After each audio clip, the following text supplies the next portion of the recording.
श्रूयते वा सहना भगिनी? आम् सर्, सम्यक् श्रूयते। नामलिङ्गानुशासनं नाम अमरकोशः यस्य ज्ञानदया सिन्धोरगाधस्य नघा गुणाः सेव्यतामक्षयो धीरा सश्रियै चामृताय च। अथ वारिवर्गः। वारिवर्गे कुत्र स्मः?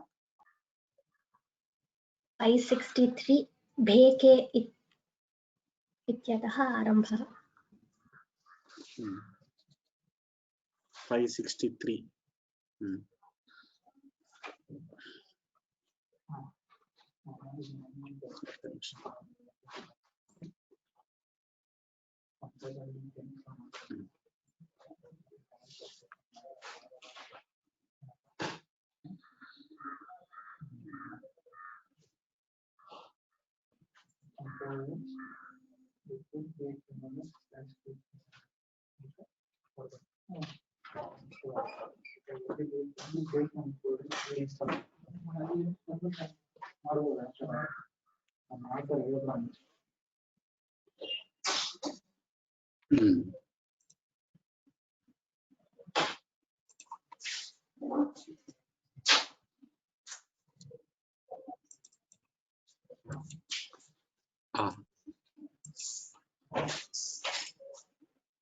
कल्याणी,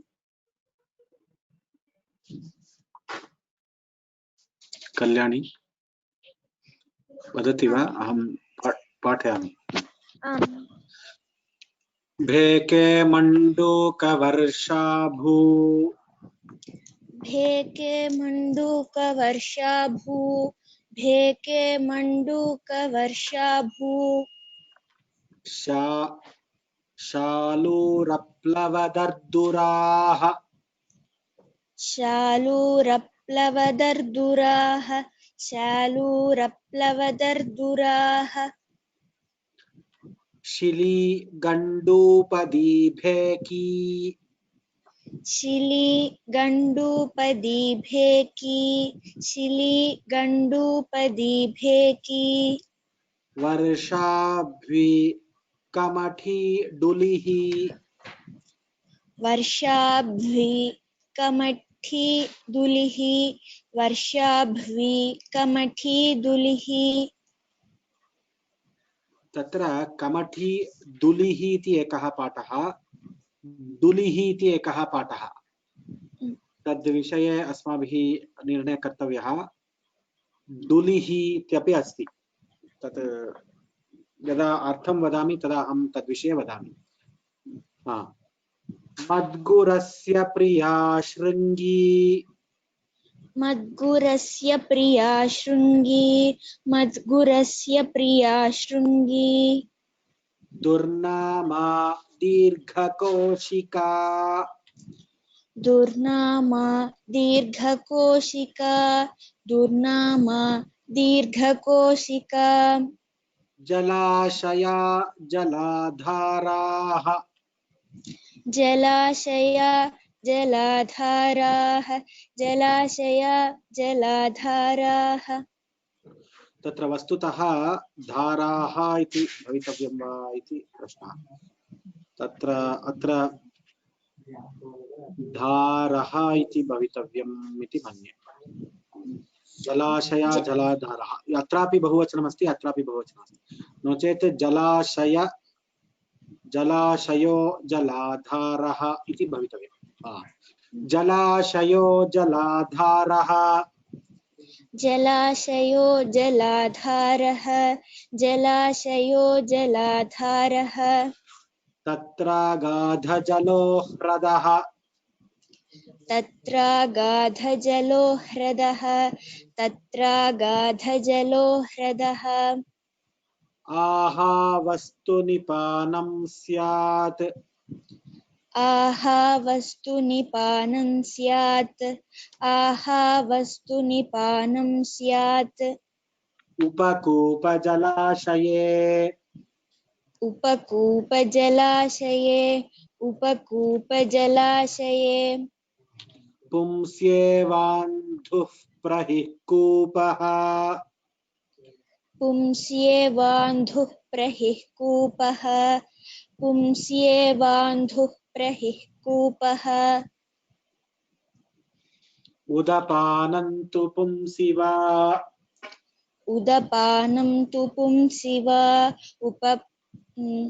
उदपानं तु पुंसिवा नेमिस्त्रिकास्य वीणाहो नेमिस्त्रिकास्य वीणाहो नेमिस्त्रिकास्य वीणाहो मुखबन्धनमस्य यत् मुखबन्धनमस्य यत् मुखबन्धनमस्य यत् पुष्करिण्यां तु खातं स्यात् पुष्करिण्यां तु खातं स्यात् पुष्करिण्यां तु खातं स्यात् अखातं देवखातकम् अखातं देवखातकम् अखातं देवखातकम् पद्माकरस्तडागोस्त्री पद्माकरस्तडागोस्त्री पद्माकरस्तडागोस्त्री तडागो तडाको इत्यपि अस्ति तडागो इति अत्र अस्ति अस्तु कासारः सरसीसरः कासारः सरसीसरः कासारः सरसीसरः वेशन्तः पल्वलं चाल्पसरः वेशन्तः पल्वलं चाल्वपरसः वेशन्तः वेशन्तः पल्वलं च अल्पसरः वेशन्तः पल्वलं चाल्पसरः वेशन्तः पल्वलं चाल्पसरः वेशन्तः पल्वलं चाल्पसरः we cannot break it at alpa. That is the thing we should be careful. Either we have to break it at palvalam or cha alpasaraha. Here only we have to break it. Vapitu dirghika वापीतु दीर्घिका वापीतु दीर्घिका खेयन्तु परिखाधारः खेयन्तु परिखाधारः खेयन्तु परिखाधारः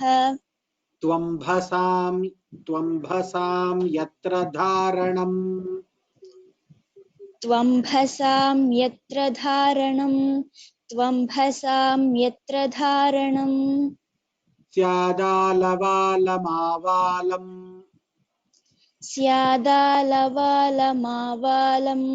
स्यादालवालमावालम् अवापोथ नदी सरित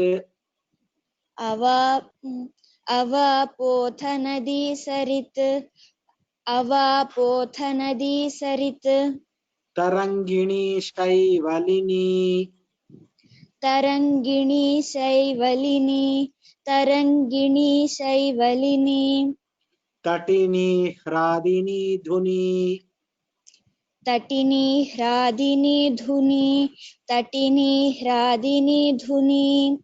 स्रोतस्वती द्वीपवती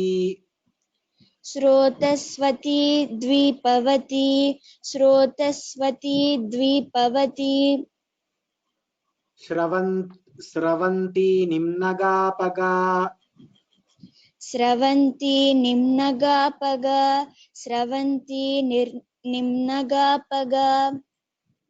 कूलंकषा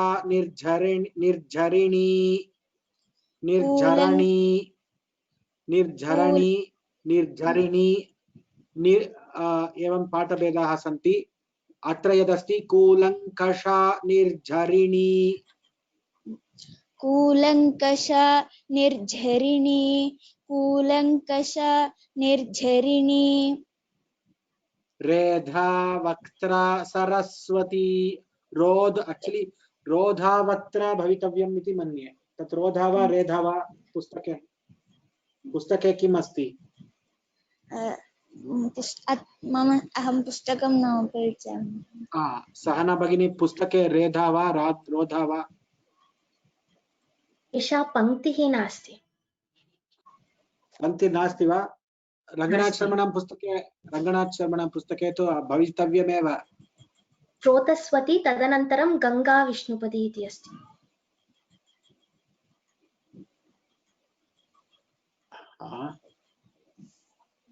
कूलङ्कषा निर्झरिणी रोधा वक्त्रा सरस्वती भवितव्यं। पश्यतु सम्यक्।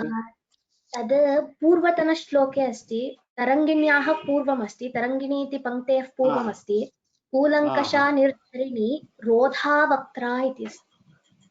रोधावक्त्रा, तर्हि रोधावक्त्रा रेधावक्त्रा नास्ति। So Sahanam, please mark all these corrections and tell Usha to do the correction.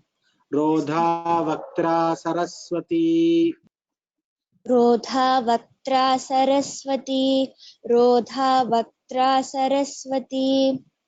Ganga Vishnupadi Janhutanaya Suranimnaga, Ganga Vishnupadi जन्हुतनया सुरनिम्नगा, Ganga Vishnupadi जन्हुतनया सुरनिम्नगा।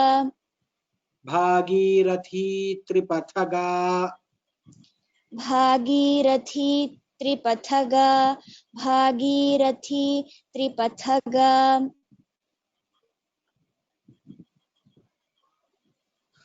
Trisrota Bhishmasurapi, त्रिस्रोता भीष्मसूरपि, त्रिस्रोता भीष्मसूरपि। Kalindi Suryatanaya, Kalindi सूर्यतनया, Kalindi सूर्यतनया। Yamuna Shamanaswasa, Yamuna शमनस्वसा, Yamuna शमनस्वसा। Revatu Narmada Somodbhava, रेवातु Narmada सोमोद्भवा, रेवातु Narmada सोमोद्भवा। Mekala tat Mekalakanyaka, मेकलकन्यका, मेकलकन्यका। Karatoya Sadanira, Karatoya सदा नीरा, करतोया सदा नीरा।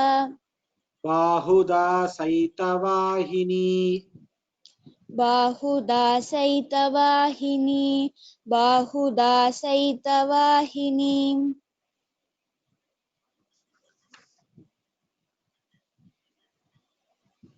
Astu. How many more lines? 1, 2, 3, 4.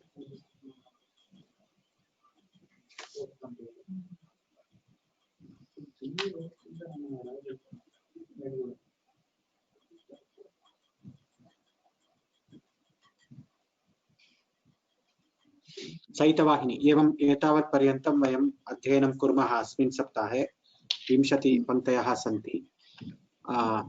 सम्यक् उक्तवती इदानीं। वारिवर्गस्य अर्थः तु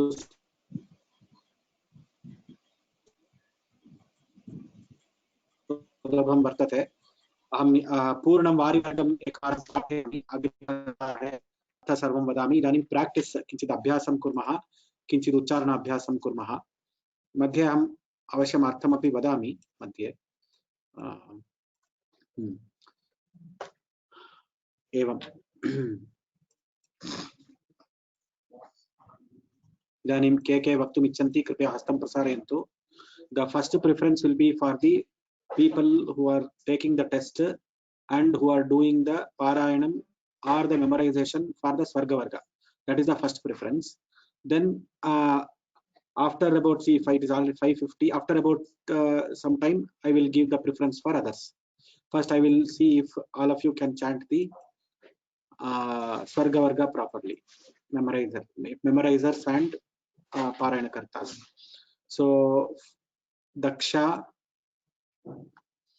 Namaskar, Mahodaya. So, Namaskara. Have you done the mock test for Swarga Varga?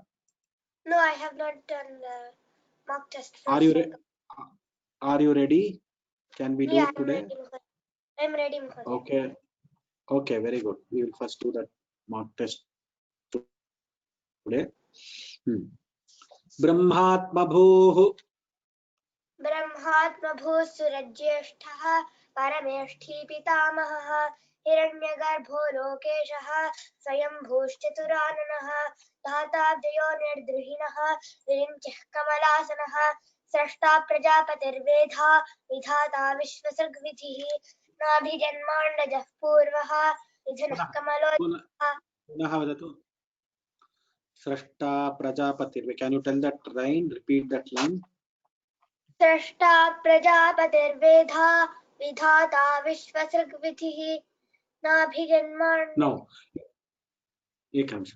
Now, are you going to pause after Vedha, or you are going to tell like this? Srashta Prajapatir Vedha Vidhata Vishwasrid Vidhihi. This is one method of telling. The other method of telling is Srashta Prajapatir Vedha. You want to pause in the middle, or you want to tell the full line? What have you decided? You want to pause. You want to pause in the middle. Then you should be very careful about the sandhis and how you have to pronounce at the end of the first pause. Like for example, this line, Srashta Prajapatirvedhaha. Srashta Prajapatirvedhaha Vidhata Vishwasrigvidhihi. Vishwasrig nasti. Sridvidhihi. Sridvidhihi. Da asti va? Da. Ta, tha, da. Third letter of Tavarga. Da. Vidhata Vidhata Vishwasrigvidhihi. नाभिजन्माण्डजः पूर्वः निधनः कमलोद्भवः सदानन्दो रजो मूर्तिः सत्यकोऽहं सवाहनः विष्णुनारायणः कृष्णः वैकुण्ठो विस्तरः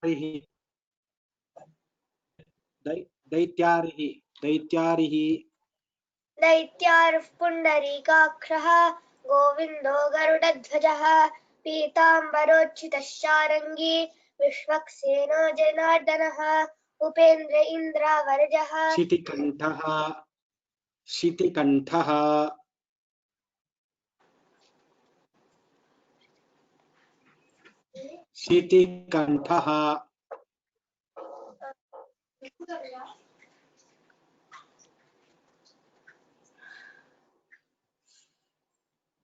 उग्रः कपर्दी श्रीकण्ठः शितिकण्ठः कपालभृत वामदेवो महादेवः विरूपाक्षस्त्रिलोचनः कृशानुरेताः सर्वज्ञः धूर्जटिर्नीललोहितः हरस्मरहरो भग्यः त्र्यम्बकस्त्रिपुरान्तकः गङ्गाधरोऽन्धकरिपुः शत्रुध्वंसी वृषध्वजः व्योमकेशो भवो भीमः स्थाणो रुद्र उमापतिः अहिर्बुद्ध्योऽष्टमूर्तिश्च गजारिश्च महानटः कपटोऽस्त्रिजटारूढः बर्हिः सुष्मा कृष्णवर्त्मा शोचिष्केश उषर्बुधः आश्रयाशो बृहद्भानुः कृशानुः पावको नलः रोहिताश्वो वायुसखः शिखावान् सततानारदाश्रान्त सन्तता विरतानिशं नित्यं नवरत्ताजः समप्यथाति विषयो भरः अधिवेल भ्रशात्यर्थात् त्रिमात्रोद्गाढनिर्भरम् धन्यवादाः.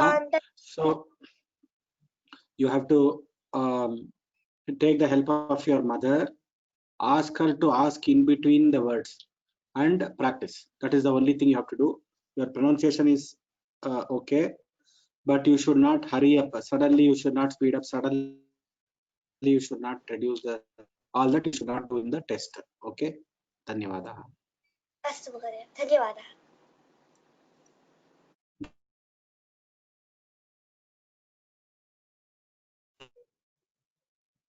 I am unable to hear you, that is why.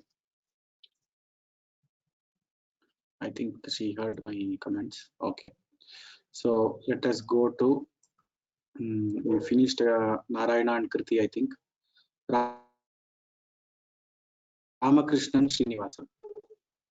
Sir, Ramakrishnan Srinivasan, are you ready for the Parayanam, sir? Parayanam, Ramakrishnan Srinivasan. Namaste. Namaste. Parayanam. Namaste, Shruyate va?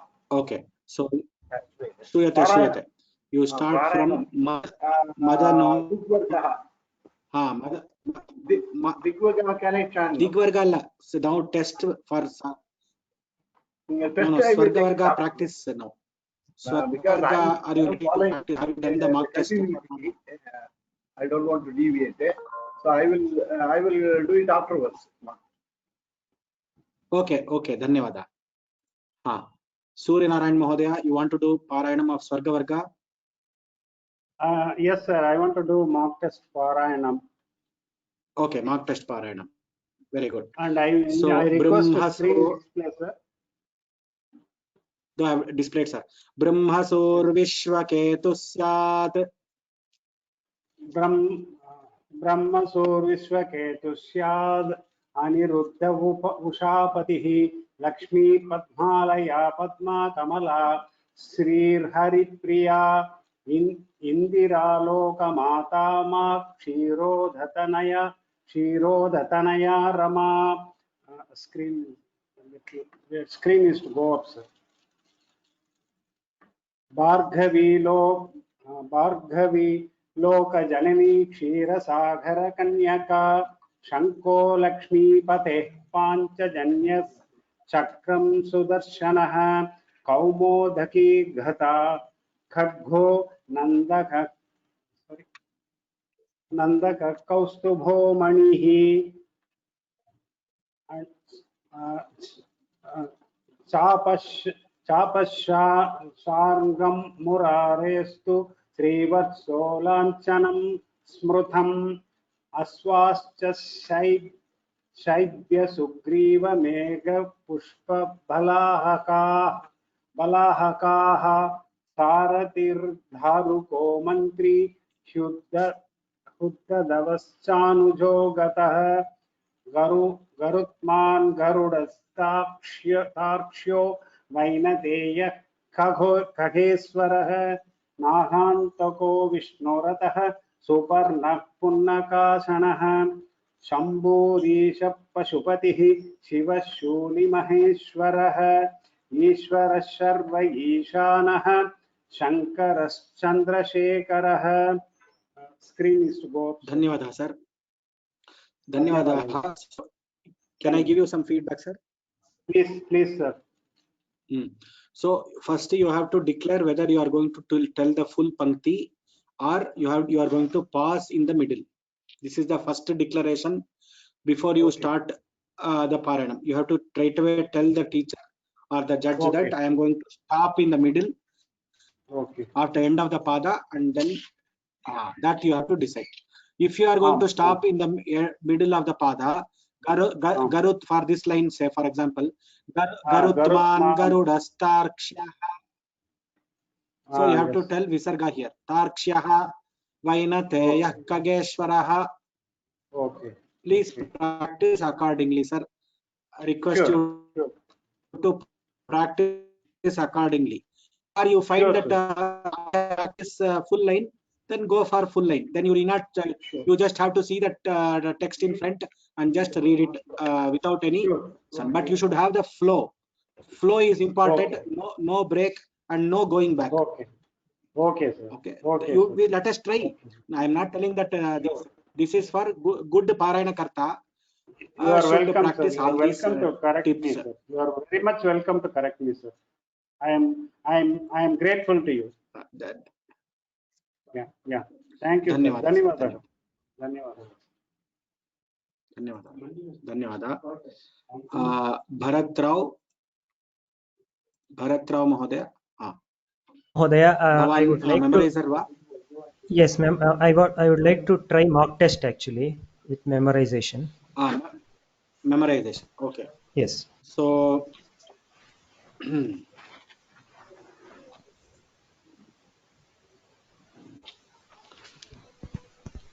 अग्निर्वैश्वानरो वह्निः वीतिहोत्रो धनञ्जयः कृपीटयो निर्ज्वलनो जातवेदास्तनूनपात् बर्हिर्षुष्मा कृष्णवर्त्मा शोचिष्केश उशर्बुदः आश्रयशो बृहद्भानुः कृशानुः पावको नलः रोहिताश्वो वायुसखः शिखावानाशुषुक्षणिः हिरण्यरेताहुतभुग्दहनो हव्यवाहनः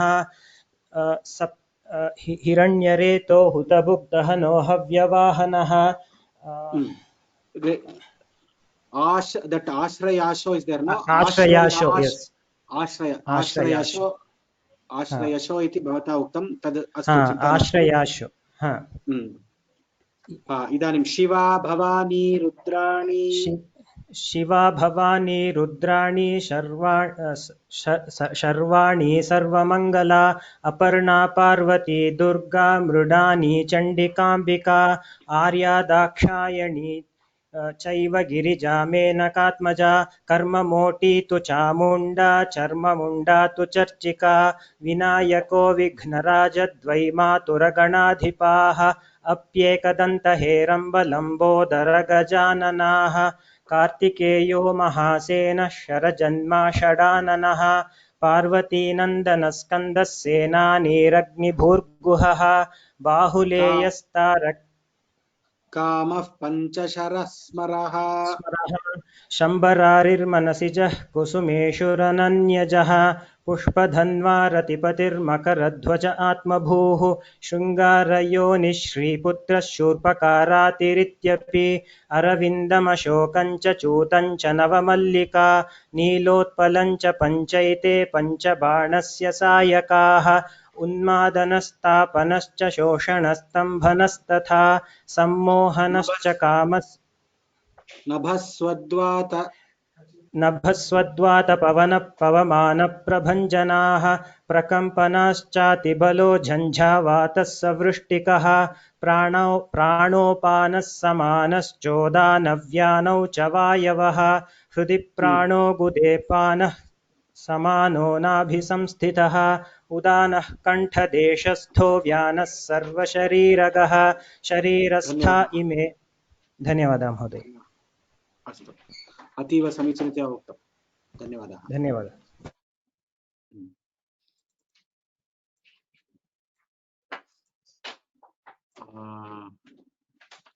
Mock test for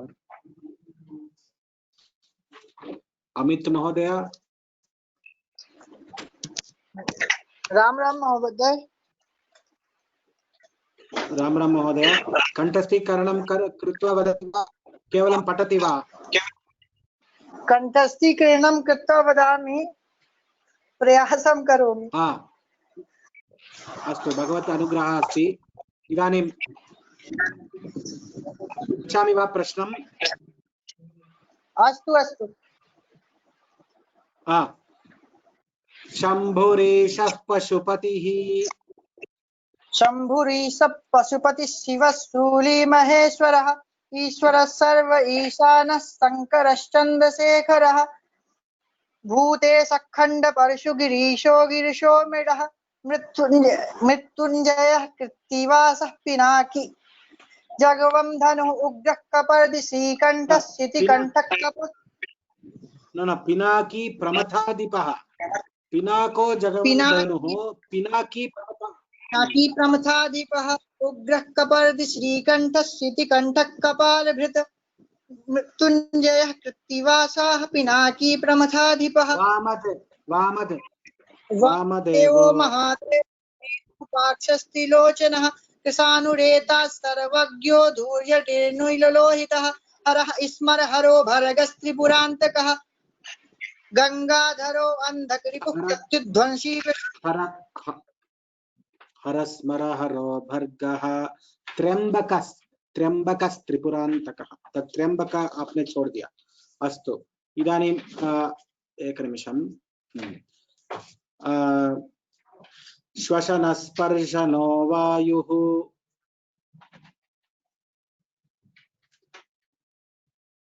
अमित महोदय श्वसनस्पर्शनो वायुः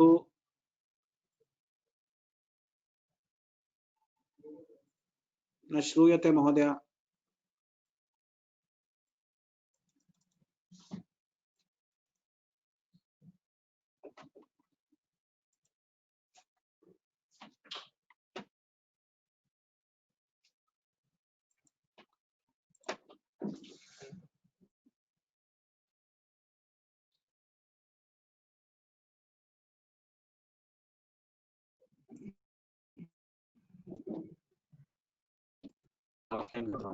Anjani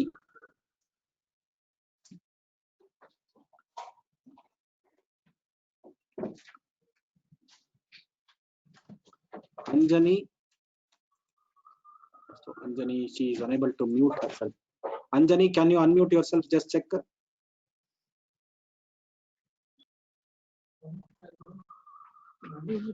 Hello. Please, Anjani. Namaste, Mahodaya. Namaste. I You want joined to do today's. mock test?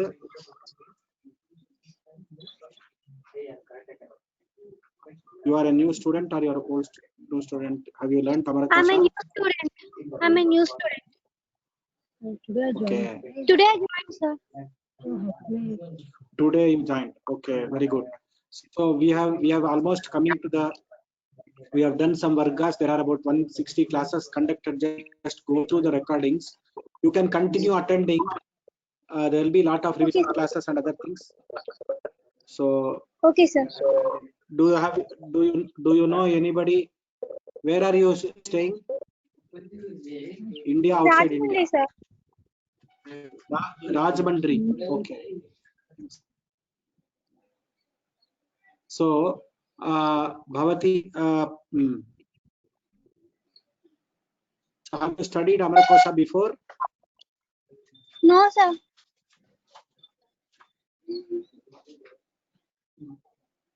Okay. Which standard you are now studying? 9th, sir.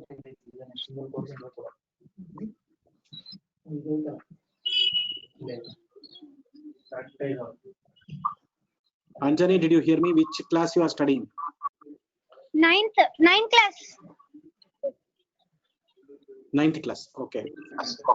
Okay. So you attend 2 or 3 classes. Then, if you have any questions, please ask me. Okay.